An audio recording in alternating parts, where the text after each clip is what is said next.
Maneva na say ma PENDREAM TV. PENDREAM TV there osia dem yopo. Now, as for the law, some very prominent learned lawyers, it's not all lawyers who are learned, you know, but some very prominent learned lawyers have actually described the law as an arse. Some of them have also said that on any matter, when a judge or judges sit in court, apart from the technical meanings of the law, they should look at what their judgments, the impact their judgments will make on society generally. Okay? So learned lawyers themselves and judges have said so many things about the application of the law and the interpretation of the law.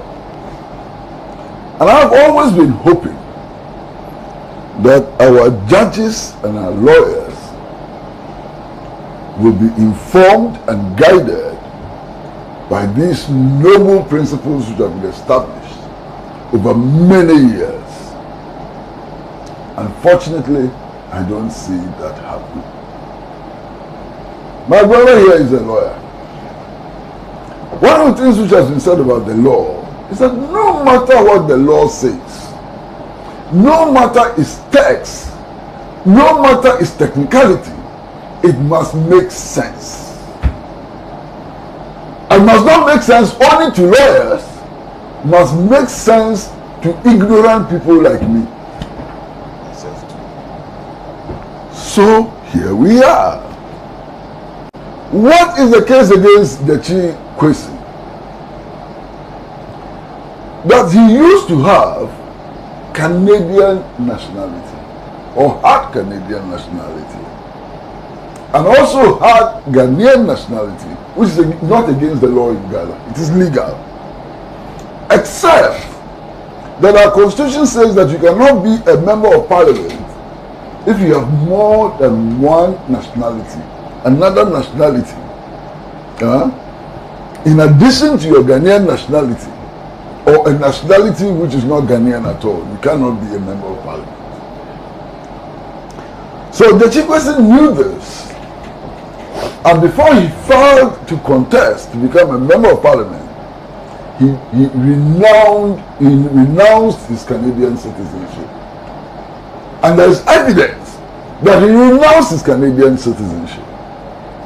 But when you renounce your citizenship, the Canadian authorities have a process. At the tail end of the process is to give you a certificate that yes, we have accepted that you no longer want to be a Canadian citizen. This is the case. Now, what the Supreme Court has said or has done effectively is that although he renounced his Canadian citizenship, he didn't have a certificate.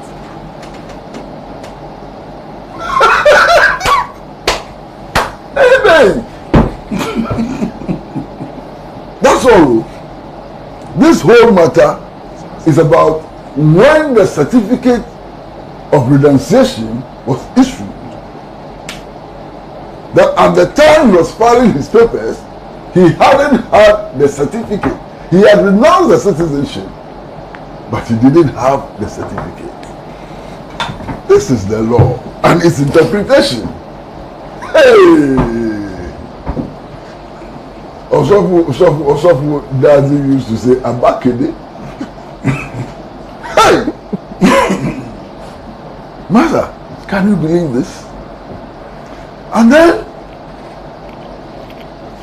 Pastor White has just gone through some experience. And to be honest with you, I'm quite honest with you.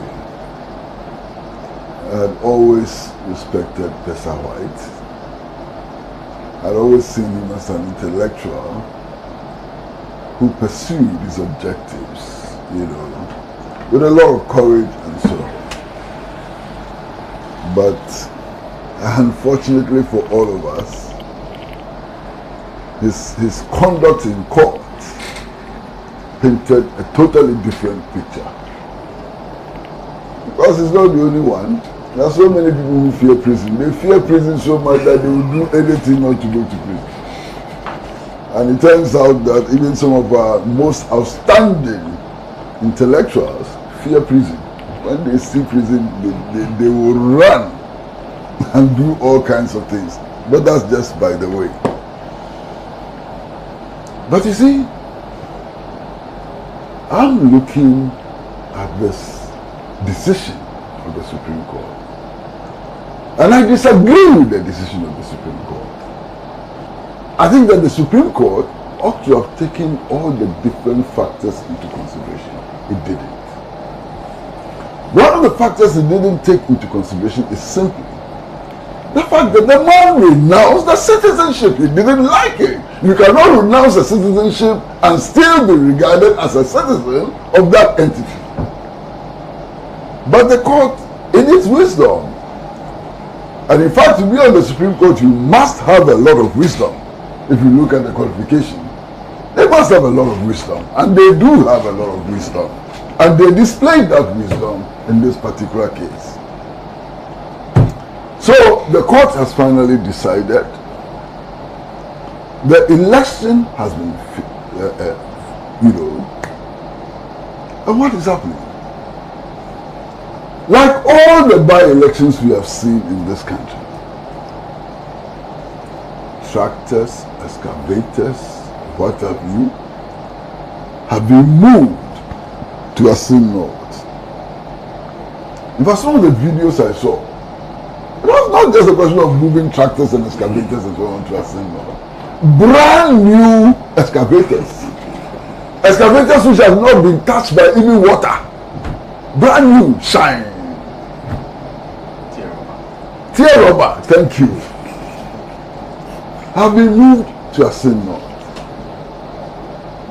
All manner of persons who have never been to the central region, they are all rushing there and so on. Now, what does this tell us? Simply that our politicians sometimes don't respect us. They think that we are fools. You understand? They think that they can buy us. They think that we can be influenced. That they can make small little gestures to fool us. Why? NPP has been in power for well over 7 years. They didn't know that the roads were bad. They are now waking up to realize that the roads were bad. That insult alone should mobilize the people of Assin North to vote massively against them. Voting massively against NPP in Assin North would be a very simple, loud statement that we are not fools. We can't fool us. And I expect that to happen somewhere in this country. It didn't happen in Kumawu. It didn't happen in other by-elections. But let us start from somewhere. And I do not say this because I'm against the NPP candidate. I'm not against him. I don't even know him. I do not say this because I support Kwasi. I say this because the electorate, the people of Ghana, have to teach politicians lessons. Teach them lessons. Let them know that we are not fools. And let them know that we value that mandate which is in our hands. What we exercise is our mandate. It belongs to us. So don't let them fool you. We should not allow ourselves to be fooled again. That should be the simple, straightforward message. You know, only recently we had one by-election. And that by-election ought to be seen as a dress rehearsal for Assin North and maybe future by-elections. Now that the establishment is telling us that we can only get development when our MPs die, maybe, just maybe, even as I shudder to say what I'm about to say, just maybe a lot more MPs may die in order that we have development. Just maybe. But you see, Sana, Kumawu should be seen as a dress rehearsal for what is likely to happen in Assin North. Now we have been told that Kumawu was very peaceful, and there have been tons of commendations for the Inspector General of Police as well. Yes, I didn't hear that anybody had died in Kumawu. I didn't hear any gunshots and so on. But why? We didn't have gunshots, we didn't have deaths, we didn't have a repeat of Ayawasu West Wagon, because Kumawu was a different kettle of fish. The interest in Kumawu is far more lower than the interest in Assin North. You should not forget that.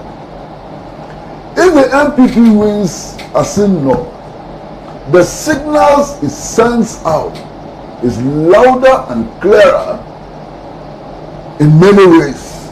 And I don't want to go there, but everybody understands what I'm saying. You know, it's not the same as Kumawu. Now, it takes two sides to prevent the eruption of violence and disagreements and so on. And I'm looking at the caliber of people that both sides sent into Kumawu. That was interesting. I saw my own friend, Sami Okudato Ablakwa, acting as a pooling agent.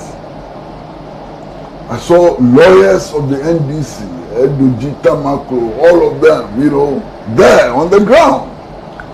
The national chairman, general secretary, everybody was there. So now it will appear a little more difficult to crack the head of Ifikwete than to crack the head of a constituency organizer. So all of those things may have contributed. Again, complaints were handled in decorum. Some of the complaints which in other places would have led to blows and slaps and gunshots and so on were handled pretty well. I'm not so sure that given the tensions around Assin North, we can repeat what happened in Kumawu. If we repeat it, let's clap for ourselves. But I'm not so sure that we can repeat them. Now, a few things happened which were extremely worrying. We had a complaint that 2 hours into the elections in Kumawu, 2 hours, polling agents were being persuaded or encouraged to sign pink sheets. What could have been the intention behind that? Somebody must tell me. The intention behind that cannot be anything else but rigging. The electoral officials did not deny that they had done that. Okay? Now, interestingly, some of the NDC agents actually signed the big sheets. In spite of the fact that they had the likes of Okudato, Blackwell, and all of them there, some still signed the big sheet. Now I'm sitting back and saying, so after the by-election, have we forgotten incidents like this? What has the NDC done? You understand? They did this, they go home scot-free. Nothing will happen. An electoral official who persuades, forces, directs the pink sheets to be signed 2 hours into an election commits an offense. But it's as if nothing happened. Nobody has been punished. Nobody has even raised the issue. By election finish, everybody has gone home to eat tuwo and fufu, and everybody has forgotten it. So what is the guarantee that it cannot happen again? If not in Assin North, somewhere else. Because you can do it and get away with it. You understand? The opposition is not even interested in raising the matter anymore. Everybody has gone to sleep. That is a source of worry for me. Because electoral infractions must be detected, it must be punished. There ought to be a deterrent against election infractions. Kumawu does not tell us that that is going to happen. There was a video, and you all remember, of the old lady who needed to be assisted to vote in Kumawu. Electoral officials drove her children away and said they would do it. And they told her to vote for the NPP candidate. It hasn't been denied. Nothing happened. There was a gentleman who had a bag of money. And if you go and vote and you vote for the candidate that he likes, you take a photograph of yourself voting, you bring it, you collect the money. He was challenged, the police was there, nothing happened. You understand? Nothing happened. And so many other stories, nothing happened. I pray that these things are not repeated in Assin North. Because I suspect that in Assin North, the tensions will be much, much greater than Kumawu. So I pray that we act in order to reduce the tensions. Okay. Now, all of these happenings, Kumawu, Assin North, and so on, what does it teach us? You see, some people in opposition, or some people who are uncomfortable with the Akufo-Addo administration, have somehow come to the conclusion that the 2024 elections have been won already. They are daydreaming.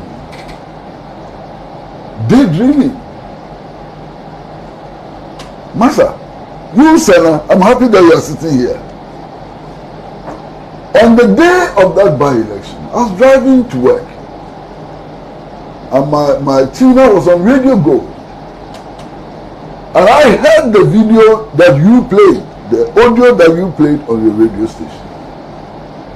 A woman from Kumawu, she's asked, how do you assess the enemy? She said, they are a terrible government. They didn't do anything for us. Our roads are bad. Our hospital which was started has not been completed. So she complained, bitter. I never heard an NDC person complain like that. So now if I lie, you tell me. Then after all this litany of complaints and so on, she's asked, who would you vote for? I said, NPP, of course. I lie. If I lie, you say it. Then she said, why would you vote for NPP when they've done nothing for you? When none of the promises have been fulfilled? She said, of course, as an Akan, I have to vote for NPP. So now, if I lie, say it. I lie. It's true, eh? So, elections are not just about hashing. Sometimes elections bring out the backwardness in us. The extreme backwardness in us is manifested in elections. Sometimes elections are not about promises and whether they have been kept or not. Why? I know one election in which I met an elderly woman. This woman must have been about 70 years and more. That was the 2000 elections. And this woman happily voted for former President Kufuor. This woman used to be a CPP women's organizer. And I asked her, Madam, why did you vote like that? I thought you were a CPP. I said, yes. That man came to my house and he asked me to cook for him. And I cooked and he ate my food. I voted for him. why and how people vote is not easy. So when during election time, you see Bawumia in a chop bar pounding fufu, don't be surprised. They think that they understand the electorate. Election time, do you see politicians drinking bottled water? If they have to drink bottled water, they hide it. They are all drinking sachet water. They even venture into trotro. They take trotro from Abusoka to second. You're small and pese, poor woman, you're small and pese that you have struggled to cook for your 6 children. They'll come and eat it all. Just to make a point. You understand? So elections are a little tricky. Things are not always what they seem. And the opposition must realize, that if this election has to be won, there's a lot of work to be done. So much work to be done. Hardships are not votes. Hardships do not automatically translate into votes. Hardships are not votes. And I hope that somebody will listen. Look, I've seen elections all over the world. Who could ever have believed that Chief Abiola could win elections in Nigeria? Chief Abiola, he was a Southerner. His running mate was a Southerner. Never happened in Nigerian history. And he won elections. He won elections. Chief Abiola. You understand? Nigeria. He won the elections. And then a lot of times when you listen to this politician's campaign, hey, you won't believe it. They are, in their campaigns, entrenching this belief that members of parliament have to be Father Christmas. That only rich people can become successful politicians as well. It is dangerous for the country. It is dangerous for everything we aspire for. This country should not be for rich people. It should be for all the people. So people who cannot give gifts but can think clearly and can influence the legislative process and so on also have merits that we have to take into account when we are voting. Our campaign messages sometimes reinforce the position that positions in our politics is for everybody. No, it's for only people who can behave as Santa Claus. And I think it is bad. So we should watch our messages. Look, our attitude should not be about winning elections today. Our attitude should be about building that Ghana, that future Ghana which is prosperous, that future Ghana which is led by men and women of integrity, that future Ghana which is focused, which machinery is focused on improving access to health, improving access to housing, improving transportation infrastructure and so on. That should be our focus. Our politics ought to be politics of ideas rather than politics of the pocket. Ideas. Ideas should be the most important thing in our politics. Ideas. What ideas do you have? How can we change this society? How can we live in a better society? So our politics has become so cheap. And you know, one of the things that really annoys me, when it rains and our cities and towns are flooded, and I see the politicians in their Wellington boots standing in the rains and taking photographs and videos, it annoys me to death. Even the disasters that our people face is seen as photo opportunities by politicians. These are our demented, crazy, foolish politicians. They see it as photo opportunity. the people are drowning, it's a photo opportunity. They go and stand in it and take videos and display. All of this must change. And we can begin to manifest that change in Assin North. Let us begin to show that we are serious about building that Ghana that Kwasi Nkrumah talked about.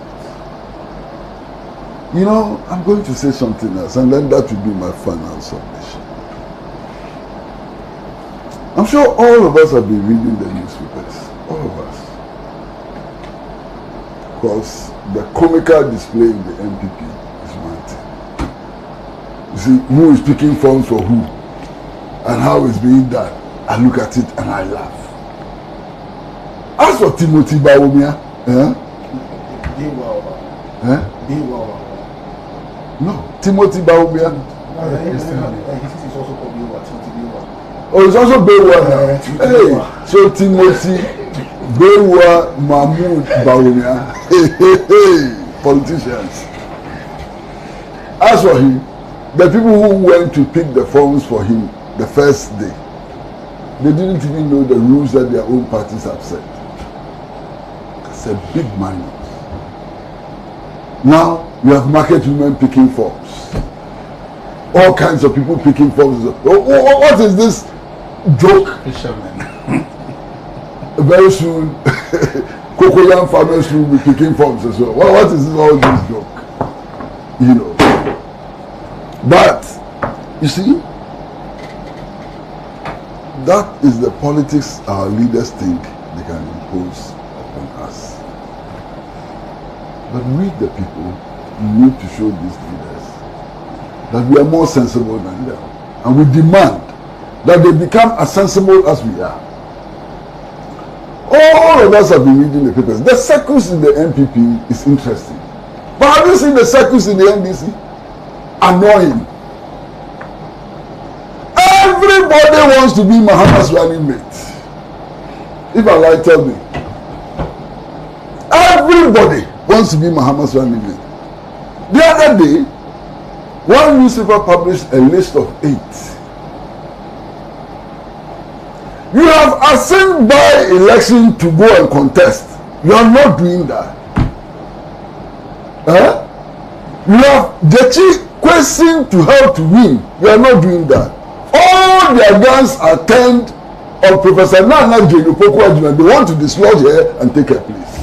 Sensible people indeed. They love their party.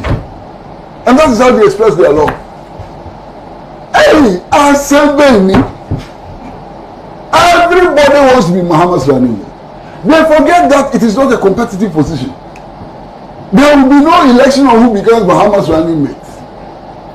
Mahama's running mate will be chosen by Mahama.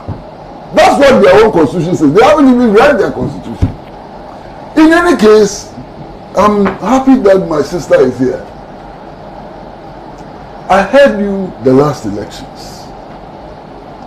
You went around the country, you came to this television station to argue very, very strongly that it is now time for the Ghanaian woman, unless you have forgotten,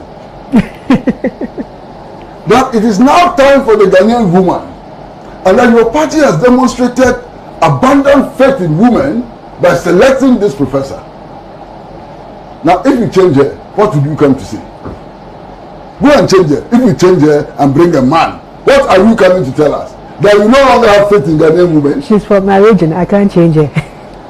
If your party changes her, and you being the communicator, I will speak.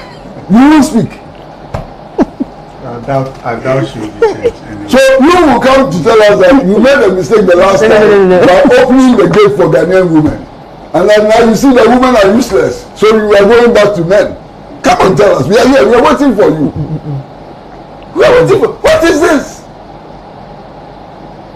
I can't believe it. And then there's a claim that Masha, if she's retained as the vice presidential candidate, the likelihood is that when Mahama serves his 4-year term and leaves, she can become the presidential candidate. In any case, Ghanaians don't want women leaders.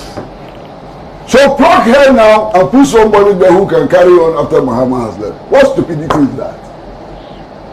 What stupidity is that? Charlie, let me say one more thing, I beg. The other thing which annoys me most is this exceptionally stupid assumption that political acumen is genetically transferable.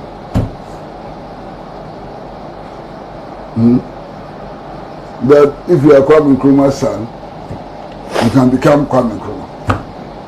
If you are Nyerere's son, you have all the attributes of Nyerere.